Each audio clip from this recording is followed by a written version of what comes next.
zoophilie, pédophilie et plagiat et des trucs encore pires. Ça là, ce sont les accusations de la créatrice de Has Been Hotel, Vivzi Pop. Je pense que toutes les personnes qui regardent cette vidéo connaissent sûrement la série Has Been Hotel. Mais voilà quand même un petit résumé. Dans Has Been Hotel, on suit la princesse de l'enfer, Charlie Morningstar, la fille de Lucifer. Et tous les ans en enfer, il y a une extermination des âmes damnées. Le but de Charlie, c'est de sauver les âmes damnées grâce à la rédemption en les amenant au paradis.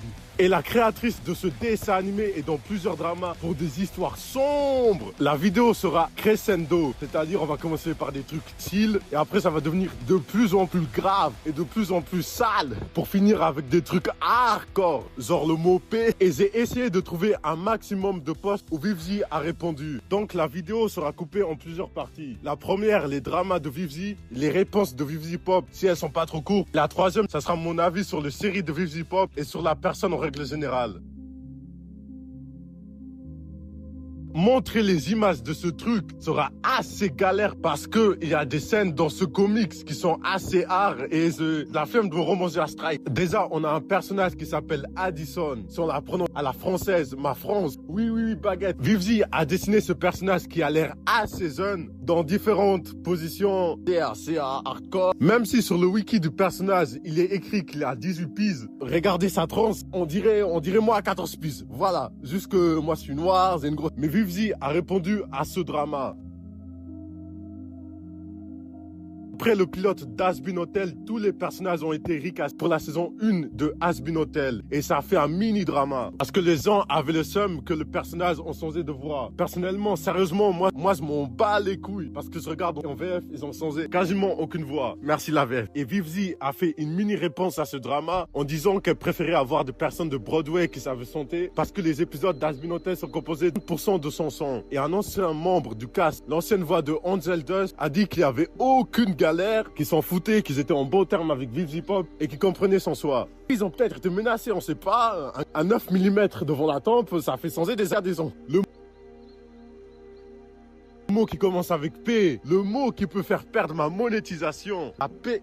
Je sais pas combien de personnes ont trouvé que Vivzi avait une tendance assez P. Déjà, ses anciens dessins mettaient souvent en avant des jeunes enfants ou des personnes à peine adultes comme Addison, qui avait l'air très jeune et qui faisait des positions assez subjectives. Mais j'en ai déjà parlé avant. Le prochain drama, c'est plus ou moins pareil, mais juste un peu plus hardcore. On va parler de Mirage et de Kestrel, ta mère. Déjà, ce qui est fou, c'est qu'on n'a pas l'âge des personnages. Le drama vient juste d'une image ou Mirage, donc la personne qui a l'air le plus adulte des deux, regarde de façon assez bizarre Kestrel, le gars avec le nom de merde déjà, et celui qui a l'air assez jeune, en l'appelant Cutie, donc mon mignon. Maintenant, c'est Vivzi qui parle et qui répond à ce drama. Je l'ai mis dans cette partie parce qu'elle est assez courte, sa réponse. Oui, j'ai fait ces dessins en 2012, quand j'avais encore 19 piges. Et à cette époque, c'est vrai que ce genre de dessin n'était pas illégal. Elle a répondu à ce drama en 2019, donc peut-être qu'elle a changé d'avis entre-temps. Cette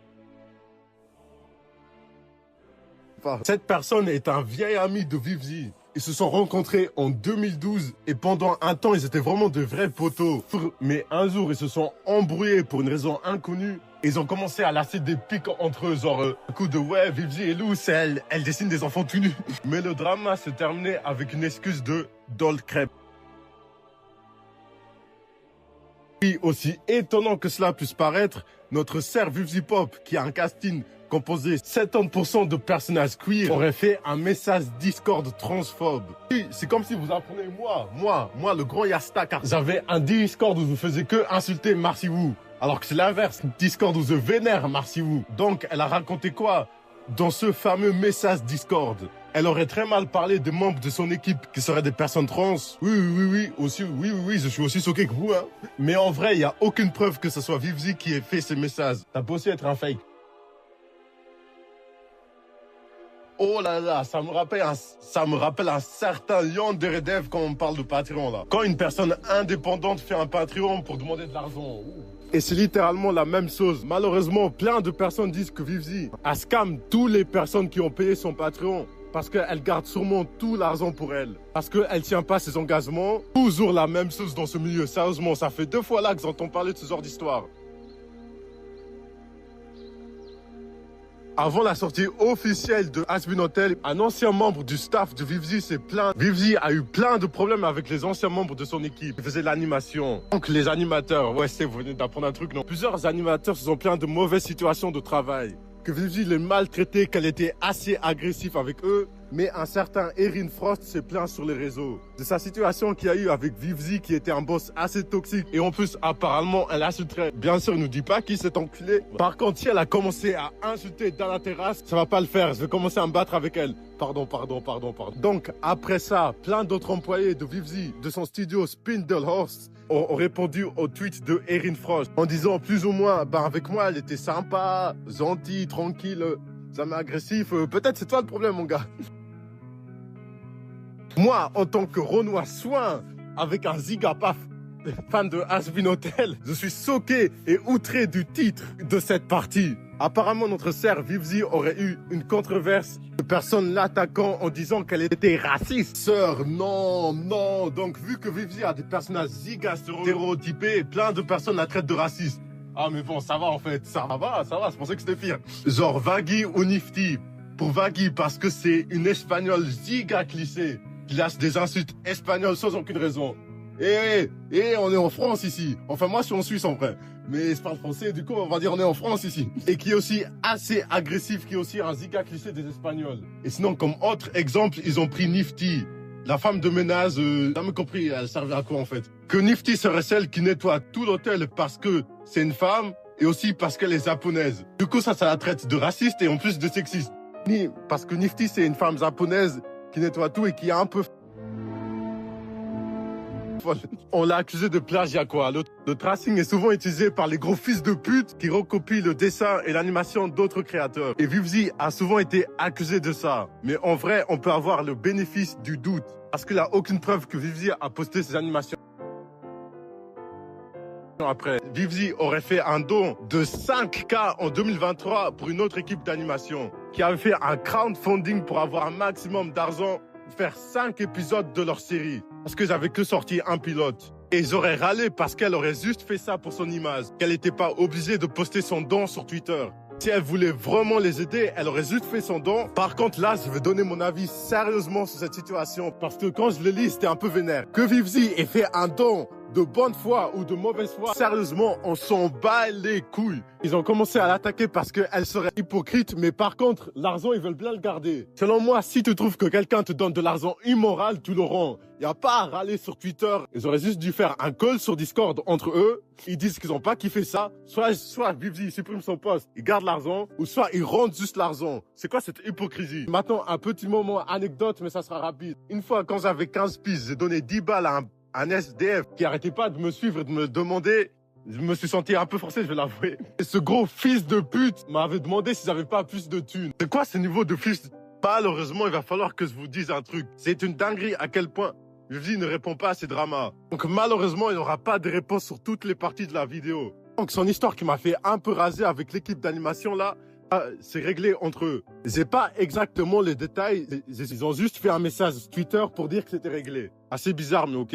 L'histoire de transphobie et de racisme, Vivzi ne s'est malheureusement jamais prononcé sur ça. Mais un gars ou une meuf, en vrai, c'est pas sur Tumblr, la défend de A à Z, en disant que c'est très peu probable que ça soit une Zemmour. Pardon, c'est moi qui ai rajouté ça, mais votez bien en 2027, même si je suis pas français, votez bien. Vivzi est considéré comme une personne assez problématique sur Internet, qui a plein de casseroles, un peu comme Astérion en France. Mais aussi comme Astérion, rien ne prouve que ces accusations sont vraies de A à Z. Ce sont juste des personnes qui ont sûrement des délires assez bizarres avec les animaux, les personnes qui sont à peine majeures, voire même mineures. Ça c'est saut, vrai, ça c'est saut. Vivzi a pu être une personne problématique par le passé sur Internet, surtout avec les dessins que j'ai vus avant là.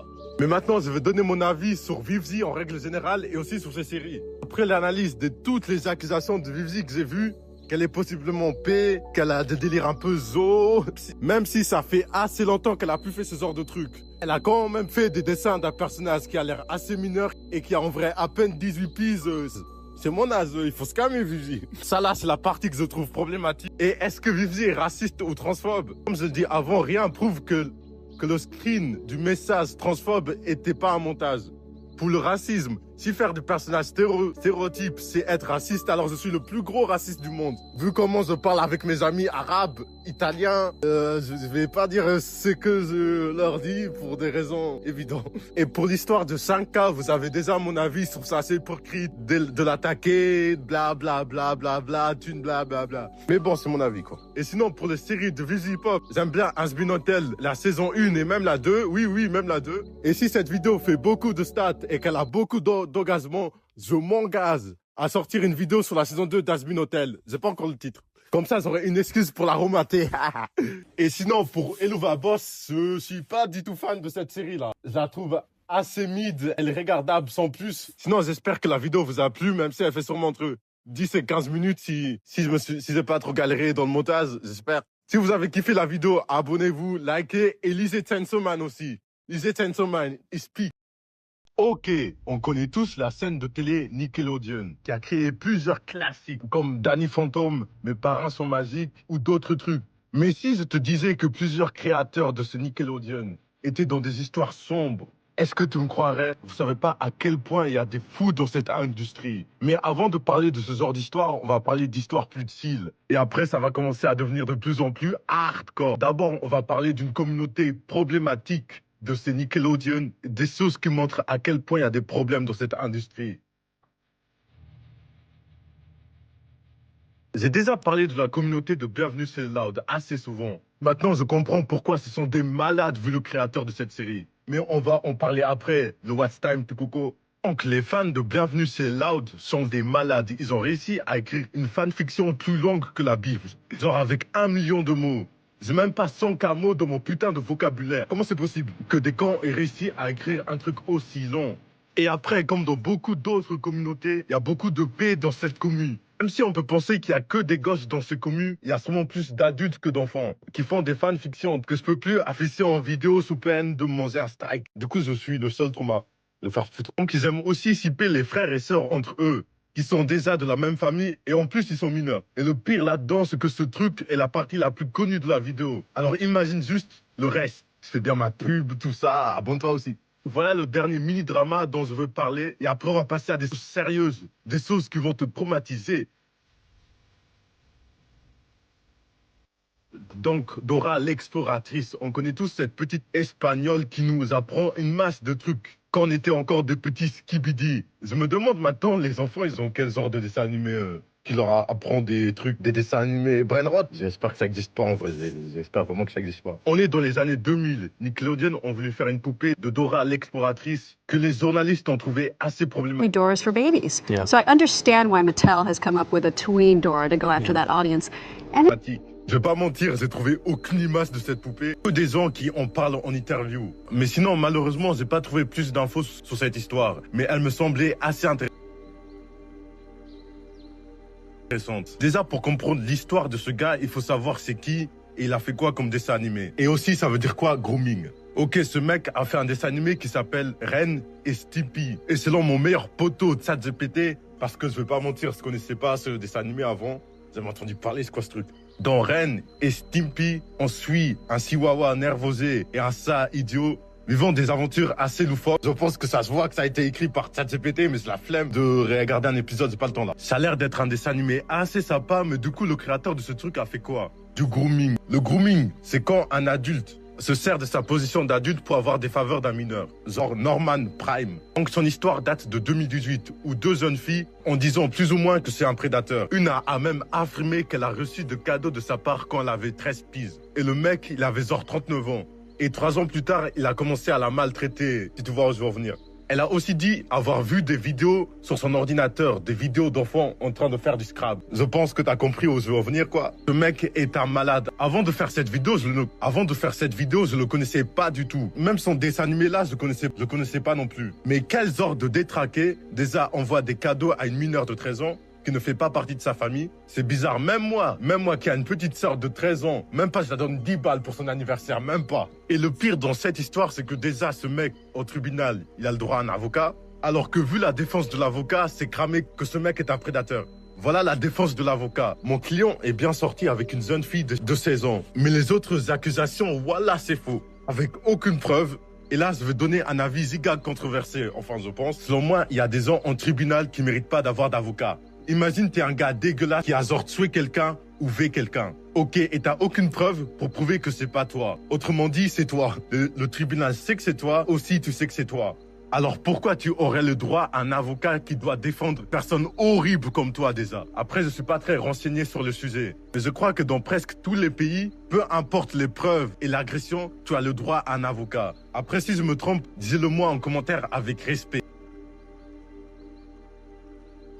Ok, ce mec faisait la voix de Leonardo dans les 2 saisons des Tortues Ninja. Mais il a été remplacé, pas par souci de santé ou de problème mental. Ou juste parce qu'il avait plus envie. Non, parce que ce mec était un ziga tweetos toxique. Le mec écrivait des dingueries sur Twitter du genre, il se foutait de la gueule du pape qui est mort maintenant je crois, et aussi de la mort d'une joueuse de basketball. Sûrement parce qu'il est sexiste ou juste un délire entre potes, je sais pas. Et là c'était vraiment pas très drôle quoi. C'est allé tellement loin que Nickelodeon ont reçu des appels se plaignant de lui. Du coup, ils l'ont viré. Et voilà le communiqué de Jason plusieurs années plus tard. J'ai été renvoyé d'un emploi. C'était pour de vrai. Je suis d'accord avec ça maintenant, mais je pense que ça m'a vraiment foutu en l'air. Et pendant un certain temps, au début, je pensais avoir rien fait de mal. Et la vérité, c'est que je l'ai fait. Et ça m'a foutu en l'air. Ça a été suffisant pour que Nickelodeon ait beaucoup d'appels. Et ça m'a foutu en l'air. Bon, le dernier, ça m'a foutu en l'air. Je l'ai rajouté, je l'avoue.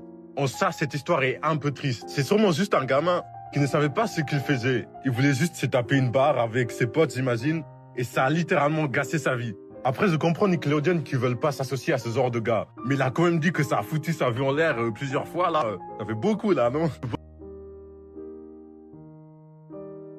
Voilà la partie pour laquelle vous avez cliqué sur ma vidéo. Le créateur de Bienvenue c'est Loud accusé d'harcèlement envers les femmes. Pour pas me faire censurer, je pense que tout le monde qui regarde cette vidéo connaît la série Bienvenue c'est Loud. Mais voilà quand même un petit résumé. Dans Bienvenue c'est Loud, on suit Lincoln Loud. Dans Bienvenue c'est Loud, on suit Lincoln Loud, qui est le seul garçon parmi ses 10 sœurs. Et c'est une série assez loufoque. Et le créateur de ce dessin animé est dans des histoires sombres. Comme on l'a dit avant, déjà la communauté de ce dessin animé est assez bizarre. Et apparemment le créateur aussi, et on va en parler dès maintenant. Donc cette histoire date de 2018, qui était aussi l'année de Prime de YouTube. Je me souviens encore regarder les vidéos de Sora, Prime Yandere Simulator. Et pendant que moi je regardais les vidéos de Sora, et ben le créateur de Bienvenue c'est Loud a été accusé d'harcèlement par 12 femmes. Ça me rappelle un autre gars qui commence par N, qui finit peut-être aussi par un N. En 2018, Nickelodeon ont dû virer ce type parce que 12 femmes ont dit que se sentaient harcelées. Bien sûr, je sais pas ce qu'il a fait exactement, mais ça doit être art parce que Nickelodeon l'ont viré. Mais ils ont continué à diffuser Bienvenue c'est les Loud,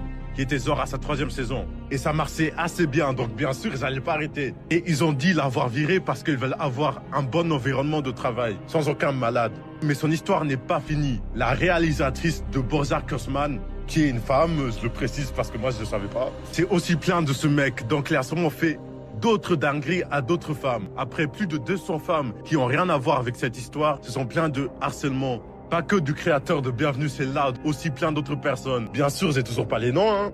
Et le président de Nickelodeon s'est carrément même exprimé sur cette situation. Voilà ce qu'il a dit. Par contre, c'est assez long, alors prenez du popcorn et abonnez-vous, ça aide apparemment. Nickelodeon connaît un succès incroyable en ce moment et continue de prospérer grâce aux personnes qui travaillent ici. Vous mettez votre cœur et votre âme dans ce que vous faites et nous nous engageons à vous donner les outils et les ressources dont vous avez besoin pour réussir et vous épanouir ici. Quelque chose que nous avons longtemps fourni, un engagement à favoriser un environnement de travail sûr et professionnel. C'est l'une de nos principes fondamentaux et il n'est pas négociable. Ce principe n'est pas une idée qui peut être poussée uniquement de haut en bas. Il est de responsabilité de chacun de contribuer à notre culture, de s'apprécier l'un et l'autre et de promouvoir le respect à tout niveau. Je suis dans cette entreprise depuis plus de 30 ans et depuis le début de mon temps ici, je suis venu au bureau. Et je l'ai quitté tous les jours en sentant que nous faisons un bon travail et que nous sommes de bonnes personnes. Et que c'est un privilège et une responsabilité de créer des dessins animés bangers et des histoires bangers pour les enfants. Dans le climat actuel, il est nécessaire de dire que si vous rencontrez une situation inconfortable au travail ou si vous en êtes témoin, vous êtes en sécurité pour en parler. Si vous entendez quelque chose et vous ne savez pas quoi faire, vous pouvez le dire en toute sécurité à votre supérieur. Si vous avez besoin d'aide de quelconque manière, que ce soit, vous pouvez en toute sécurité la demander. Donc déjà, le communiqué de ce type était assez long. Je trouvais qu'il évitait Ziga le sujet. Mais sinon, il a dit ce qu'il avait à dire.